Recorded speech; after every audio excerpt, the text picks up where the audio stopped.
a billion-dollar company backed by a white billionaire investing specifically in black culture. And Sexyy Red, she became their biggest experiment.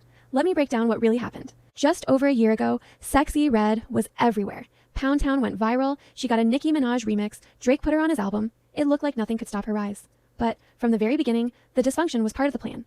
Remember the ballet teacher who went viral for being frustrated that 5-year-olds were singing Pound Town? Your 5-year-old daughters are asking to listen Sexyy to Red's response Pound was Town. simple. Girl, shut the hell up and play my song. That moment said everything. It wasn't just what she said, it was her complete inability to recognize that her music, while profitable, was inappropriate for the kids who looked up to her.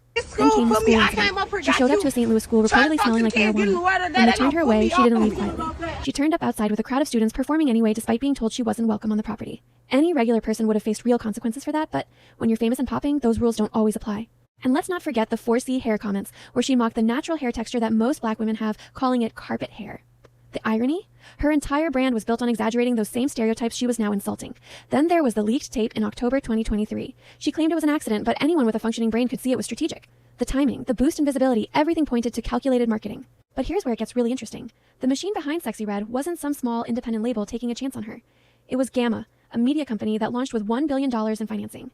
Yeah, you heard that right. $1 billion dedicated specifically to black culture.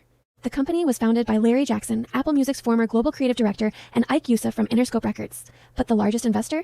Todd Boehly, a 52-year-old white billionaire worth over $8 billion who also owns the LA Dodgers and Chelsea Football Club. So now it makes sense, right? How someone with that kind of image suddenly got a massive push from every direction.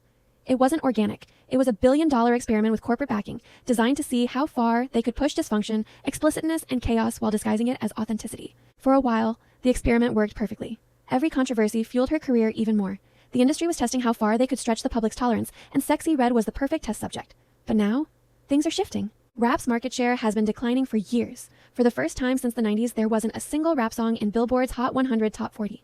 Labels aren't investing in hip-hop like they used to, and artists fueled by antics have an expiration date. That's just how it is. There's also growing fatigue toward these characters who get pushed nonstop. People today are way more conscious. Sexyy Red went through that period where the machine was fully behind her, pushing her into every corner of the culture. But just a year later, that momentum isn't the same. The push isn't the same. And once the intensity of reaction starts to fade, what incentive does the industry have to keep investing all that money into you? None. The demographic she was marketed to, primarily black women, are waking up to what's really going on. Not in a judgmental way, but in a self-awareness way. Parents aren't as quick to play this kind of music around their children anymore.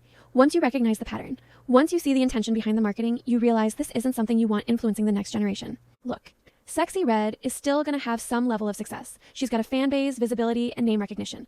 But the experiment? It's not hitting like it used to. They got their money, they tested their theory, and now the machine is moving on. But here's the real question. Was she aware she was being used as a social experiment? Do not forget to like and subscribe.